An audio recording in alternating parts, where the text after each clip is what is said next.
तो अरागची वापस लौट जाते हैं पाकिस्तान से और ट्रंप कह रहे हैं कि अब विटनर को या माफ़ कीजिएगा कुशनर को या विटकॉफ को जाने की ज़रूरत नहीं, जो उनके विशेष दूत हैं उन्हें इस्लामाबाद जाने की ज़रूरत नहीं। कौन 15-18 घंटे की ट्रैवल जर्नी खाम खा करेगा। तो क्या युद्ध फिर से युद्ध भड़कने के हालात हैं? अगर युद्ध भड़कने के हालात हैं तो ट्रंप ये क्यों कह रहे हैं कि बातचीत फेल होने का मतलब ये नहीं कि जंग किया जाएगा, सारे पत्ते हमारे पास हैं। ये ट्रंप का एक बड़ा बयान आता है। एक और बड़ा घटनाक्रम व्हाइट हाउस जो हुआ है वो होटल हिल्टन, जहां रीगन पर हमला किया गया था, रोनाल्ड रीगन पर, वहां पर उसी होटल में ट्रंप पर भी हमला कर दिया गया। हालांकि ट्रंप सुरक्षित है। इसका क्या ईरान लिंक है? ट्रंप इस पर क्या बोल रहे हैं? हालांकि उन्होंने खारिज किया है, ईरान लिंक से कोई इसका कनेक्शन नहीं है। इन तमाम परिस्थितियों के बीच क्या फिर से स्थितियां बिगड़ने वाली हैं या कुछ बेहतरी की उम्मीद की जाए? युद्ध किसी भी मायने में जायज़ नहीं होता है। क्या समस्याएं इससे फिर बढ़ने वाली हैं? होर्मुज को लेकर कोई बात साफ नहीं हो पा रही है। आखिर ये स्थितियां चल क्या रही हैं? क्या मिडिल ईस्ट में इस वक्त चल रहा है? इसी को लेकर बात करेंगे, लेकिन सबसे पहले क्या कुछ अपडेट हैं वो जान लेते हैं। तो अमेरिकी राष्ट्रपति डोनाल्ड ट्रंप ने ईरान के तरफ से कोई अच्छा प्रस्ताव नहीं मिला, संतोषजनक नहीं मिला, तो उन्होंने जो अपने दूत हैं जो जाने वाले थे, कुशनर विटकॉफ जाने वाले थे, उनकी यात्रा रद्द कर दी है। ट्रंप की घोषणा ईरान के विदेश मंत्री अब्बास अरागची के पाकिस्तान से लौटने के बाद आई है। अब्बास अरागची लौट गए, क्या बोलकर लौट गए वो भी आपको बता देता हूं। ईरान के जो राष्ट्रपति हैं मसूद पेजेश्कियान, उन्होंने पाकिस्तान के प्रधानमंत्री शहबाज शरीफ से ये कहा कि तेहरान यानी ईरान दबाव में, धमकियों के बीच या घेरेबंदी के बीच कोई बातचीत नहीं करेगा, अमेरिका के साथ बातचीत में शामिल ही नहीं होगा। अरागची ने भी यही बात कही और फिर वो वहां से लौट आए। इधर जो इजराइल के प्रधानमंत्री हैं बेंजामिन नेतन्याहू, वो हिजबुल्लाह पर शांति प्रयासों में बाधा डालने के आरोप लगा रहे हैं। बताइए, नेतन्याहू के शांति प्रयासों में भी कोई बाधा डाल सकता है? और दक्षिण लेबनान में और ज्यादा हमले करने उन्होंने शुरू कर दिए हैं। ये तो इस वक्त का अपडेट हो गया। लेकिन दरअसल ये बातचीत किस तरफ जाती हुई नजर आ रही है?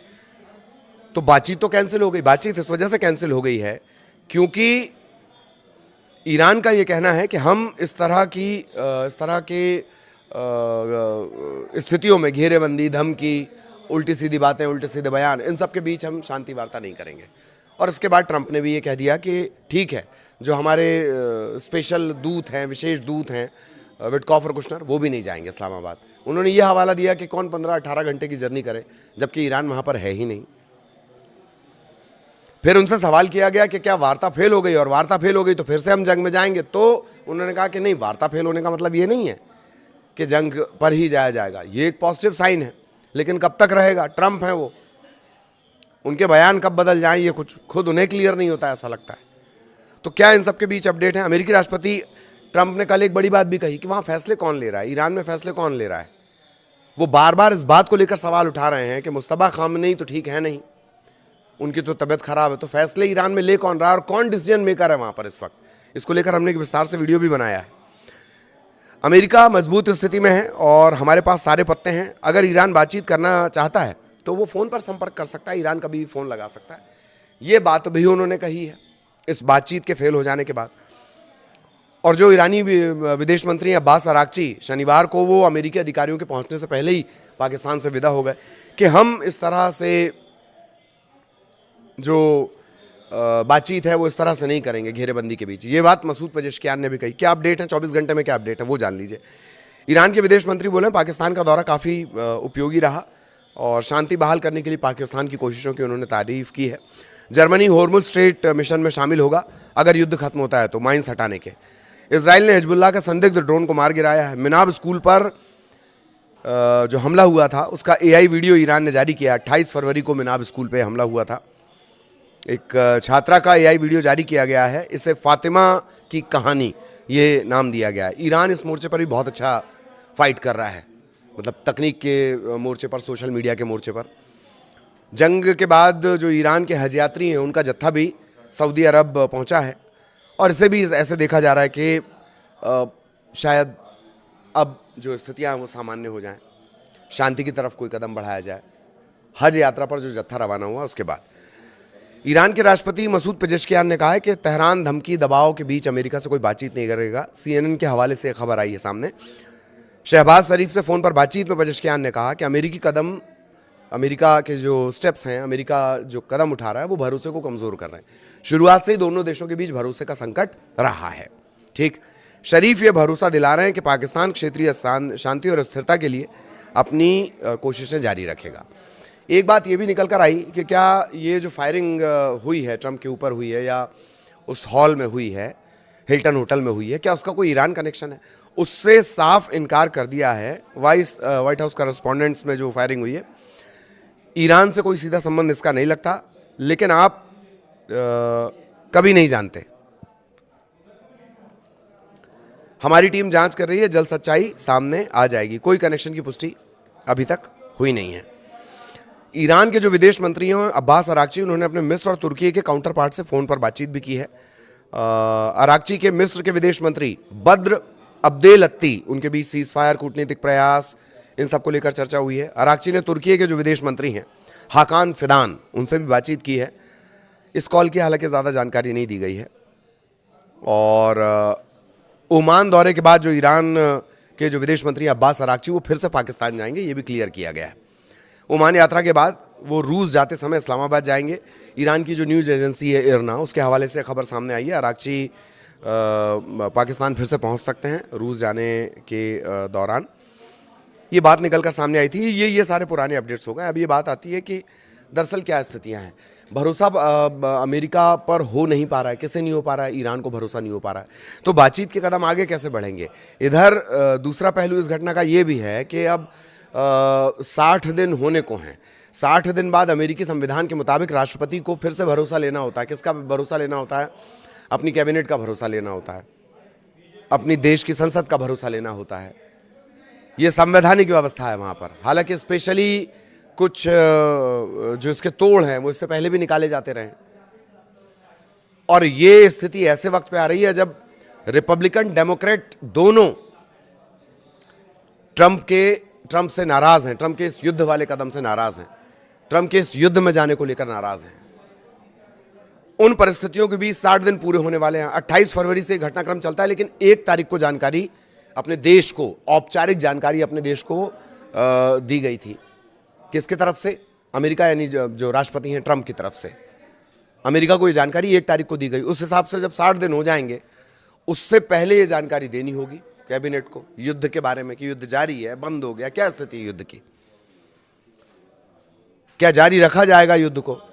इन परिस्थितियों के बीच ये बातचीत अचानक फेल हो जाती है। अराक्ची वापस चले जाते हैं। पजेश्कियान कह रहे हैं कि ऐसे दबाव और घेरेबंदी में हम नहीं करेंगे।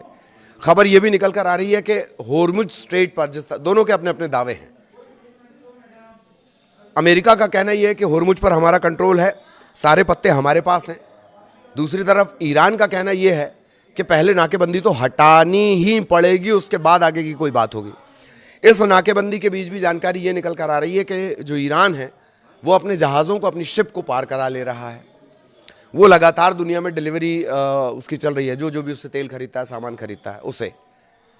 तो सवाल जिसका तस बन जाता है कि अगर ये बातचीत फेल हो रही है, पाकिस्तान के इस्लामाबाद में बड़ी उम्मीद के साथ पूरी दुनिया देख रही थी कि इस्लामाबाद से कोई सॉल्यूशन निकल कर आ सकता है, शांति का कोई रास्ता निकल कर आ सकता है, पर वो तो ऐसा होता हुआ नजर नहीं आ रहा है।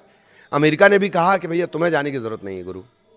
और ईरान के जो विदेश मंत्री वो ये कहकर चले गए कि हमें बात नहीं करनी, भरोसे की कमी है इनके साथ। और अगर भरोसे की कमी यूं ही बरकरार रही तो शांति के प्रयास कैसे होंगे फिर? और शांति के प्रयास नहीं होंगे तो क्या दुनिया को इसी तरह ईंधन को लेकर और बाकी चीज़ों को लेकर किल्लत उठानी पड़ेगी? कई यूरोपियन कंट्री ऐसी हैं जहां स्थितियां धीरे धीरे बदतर हो चली हैं, ईंधन की सप्लाई ना हो पाने को लेकर। ईरान के भी हालात ठीक नहीं है, वहां अपील की जा रही है। ईरान के जो नेता वो अपील कर रहे हैं कि 10 लाइट जलाते हो तो 2 लाइट जलाओ। पावर कंजप्शन को कम करने के लिए अपील की जा रही है। इन सब के बीच ये बातचीत फेल होने के क्या मानी निकाले जाएं? कि क्या वाकई कोई उम्मीद रखी जाए, यह स्थितियां इसी तरह चलती रहेंगी, इसी तरह मामला एक खिंचता रहेगा? और जितना ज़्यादा ये मामला खिंचेगा दुनिया के लिए उतना ही नुकसानदेह। शेयर बाजार यानी शेयर मार्केट के हालात आप लगातार देख रहे हैं, किस तरह की स्थितियां हैं। मेटल्स की क्या स्थितियां हैं बाजार में वो आप देख रहे हैं। सोना, चांदी, जिंक, एल्यूमिनियम, उनकी क्या स्थितियां हैं वो आप लगातार देख रहे हैं। बाजार पर इसका सीधा असर है। और सबसे ज़्यादा ईंधन की क्या स्थिति है, पेट्रोल डीजल के जो दाम है उनकी क्या स्थितियां हैं, एलपीजी की क्या स्थितियां हैं। रोजाना लोग इन सब से दो चार हो रहे हैं, खास तौर पर एलपीजी की अगर बात कर ली जाए। एलएनजी जो लिक्विड नेचुरल गैस है, जो डायरेक्ट आपके घरों तक पहुंचती है, उसका स्टोरेज भी अब काउंटेबल बचा हुआ है। तो ये जो बातचीत फेल हुई है, इसके बाद आगे क्या, व्हाट इज नेक्स्ट? या फिर से उम्मीद की जाए कि पाकिस्तान की तरफ से कोई इनिशिएटिव लिया जाएगा और बातचीत के लिए जो प्रयास किए जा रहे हैं वो कुछ आगे जा सकते हैं? यही सारे जो तमाम सवाल हैं वो लोगों के जहन में हैं कि आखिर ये स्थितियां, मिडिल ईस्ट की जो ये स्थितियां हैं, अब किस तरफ जा रही हैं। क्योंकि अमेरिका नाकेबंदी नहीं हटाएगा, ईरान बात नहीं करेगा, ईरान की तरफ से कोई क्लियर डिसीजन मेकर नजर नहीं आता है जो फैसले भी ले सके। सिर्फ बातचीत करने से नहीं होगा। अमेरिका कहेगा ये 10 पॉइंट हैं, अरागची कहेंगे रुको मैं बताता हूं, या गालिबाफ कहेंगे रुको मैं बताता हूं।